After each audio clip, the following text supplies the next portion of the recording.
Oi, pessoal. Hoje a gente vai falar de um tema muito sério, que é o plástico, né?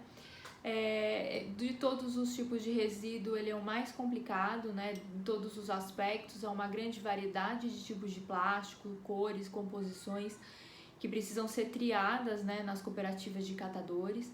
Não sei se vocês sabiam, mas cada tipo de plástico é comercializado com uma indústria de reciclagem diferente, né? Então tem plásticos mais fáceis de reciclar, plásticos mais difíceis, né? Porque não há uma indústria estabelecida para comprar aquele material e fechar o ciclo.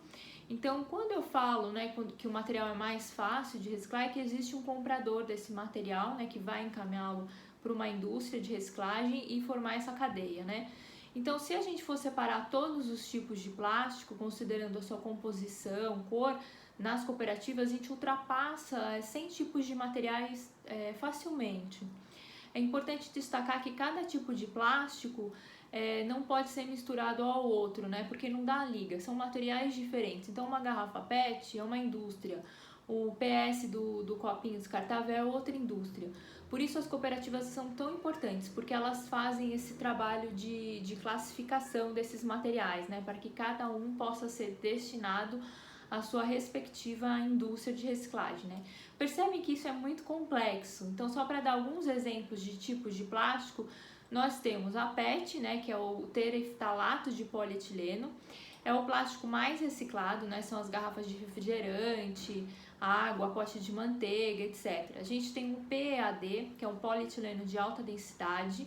Esse também é fácil de reciclar, né? Também são conhecidos como plásticos duros, embalagens de shampoo, produtos de limpeza e outros. A gente tem o PVC, que é o polietileno de vinila. Ele é reciclável, né? Alguns tipos de PVC são mais fáceis de reciclar que outros. É um plástico utilizado em tubos e conexões, né? Mas vocês sabiam que também o plástico filme, aquele que a gente usa para embalar alimentos, ele também é um PVC. E ele é mais fácil de reciclar até que os tubos e conexões. A gente tem o BD, que é o polietileno de baixa densidade, também é um plástico reciclável, a gente encontra em embalagens de alimentos recicláveis, né, aquelas sacolas. A gente tem o PP, que é o polipropileno, né, alguns tipos são recicláveis, outros são mais complicados de reciclar, que os canudinhos, sacolas, alguns copos descartáveis, componentes de automóveis e outros. A gente tem o EPS, né, o isopor, que é o poliestireno expandido. Aí no isopor a gente tem muitos utensílios, né, que são de isopor, e é um material difícil de reciclar. Ele é reciclável, mas ele tem uma baixa comercialização, não tem muito interesse na reciclagem dele. É um material que a gente deve evitar extremamente. Depois a gente tem o PS, que é o poliestireno, né? A gente tem algumas dificuldades também de reciclar esse material, são os copos descartáveis, tem espumas de embalagem, embalagem de proteção, né, de material eletroeletrônico, brinquedos. E a gente tem o BOPP, polipropileno bioorientado. Esse é aquele quando a gente vê um símbolo nas embalagens, aparece o número 7, né? Se a gente olhar as embalagens, que é um símbolo de plástico, que é o outros, né? Esse é o mais difícil de reciclar. Normalmente o plástico ele tem várias lâminas, né? Cada lâmina é um tipo de material ou plástico e isso atrapalha demais a reciclagem. Então o caminho aqui seria a valorização energética desse tipo de plástico, né? A gente podia aproveitar a queima desses materiais para gerar energia, já que a reciclagem ela não é viável. A gente não tem tecnologia aqui, né, no Brasil, para a gente poder trabalhar esse tipo de plástico, né, separar todas essas camadas. Então tem um conjunto aí de vários obstáculos que impede a reciclagem de maneira eficiente desse material. Sempre que eu comento que a reciclagem é um paliativo, é um band-aid, é porque existem dois tipos de reciclagem, né? O upcycling e o downcycling. Em relação ao plástico, né, o material ele é um downcycling, né? O que isso significa? Que o material ele vai perder as qualidades, né, ao passar pelo processo de reciclagem, né? Como assim? Uma garrafa PET, por exemplo, ao ser reciclada, né, ela vai se transformar numa camiseta, né, numa fibra. Aí esse material a pessoa vai usar, depois ela vira um pano de chão, aí aquele pouco mais consciente vai utilizar para fazer forração de vasos, né, drenagem, ou então vai acabar indo para o aterro sanitário. Então o que acontece aqui? Essa garrafa PET, ela não vai voltar a ser outra garrafa PET, ela vai ser um outro produto com uma qualidade inferior. É diferente do vidro, que é um upcycling, né? A gente recicla o vidro, a garrafa de vidro volta a ser outra garrafa de vidro e assim infinitamente. Então é uma reciclagem que é perfeita, que é, por isso a gente chama de upcycling. Então plástico, todos os plásticos são da upcycling, a gente não soluciona o problema através da reciclagem, né? E então, apesar da reciclagem do plástico não ser perfeita, nós devemos sim separar esse material, né, para reciclagem, é 1000 vezes melhor enviar para reciclagem do que para o aterro sanitário, né, que é onde deveria ir só os rejeitos, né, por exemplo, papel higiênico. Tudo que a gente pode reciclar, né, a gente tem que encaminhar para reciclagem, a gente não tem dúvidas quanto a isso. O problema do plástico, ele vai além das dificuldades de reciclagem, né? O plástico é um material derivado do petróleo, tem um impacto ambiental em todas as suas fases do seu ciclo de vida, né? Principalmente no final da sua vida, no descarte, que é a preocupação da nossa consultoria. Então, vou fazer um parênteses aqui, né? Quando a gente fala em ciclo de vida de um produto, nós estamos considerando desde a extração, né, da matéria-prima, o transporte, o material, a fabricação, distribuição, consumo e descarte. Então, existe uma ferramenta de pesquisa chamada ACV, Análise de Ciclo de Vida. Essa ferramenta é importante para uma empresa, para o governo, para o consumidor, né, poder fazer escolhas mais conscientes, né, em termos ambientais. A ACV também determina o impacto ambiental, né, daquele produto, material, processo, né, no meio ambiente. Então a sugestão é sempre pesquisar o que você está comprando e assim fazer escolhas mais conscientes. Escolha produto que tem menos embalagem, se possível que não tenha plástico, né? Na sua fabricação utilize energia renovável, faz reuso da água, etc. As empresas, elas estão preocupadas com a sua imagem, né? Então elas utilizam a análise de ciclo de vida para fazerem as declarações ambientais dos produtos, né? Aqueles rótulos ambientais que a gente vê nos produtos que destacam, né, os atributos positivos, sustentáveis. Então, você, como consumidor mais atento, vai identificar fácil esses produtos, né, mais sustentáveis. Então, voltando ao plástico, nós falamos que todas as fases do ciclo de vida do plástico e seus produtos representam um impacto significativo ao meio ambiente. Então, segundo diversas pesquisas, e aqui eu posso citar as publicações da organização Plastic Oceans, mais de 8 milhões de toneladas de plástico por ano tem como destino os oceanos, né? Eu tô com um banner aqui atrás justamente falando sobre isso. Esse material vai para os oceanos, vai poluir o meio ambiente, vai prejudicar os animais marinhos, né, que confundem o plástico com o alimento.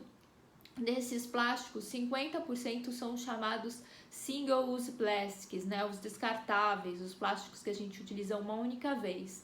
Então, nos locais de concentração de resíduos, né, o que são os giros oceânicos, são formadas verdadeiras ilhas de plástico.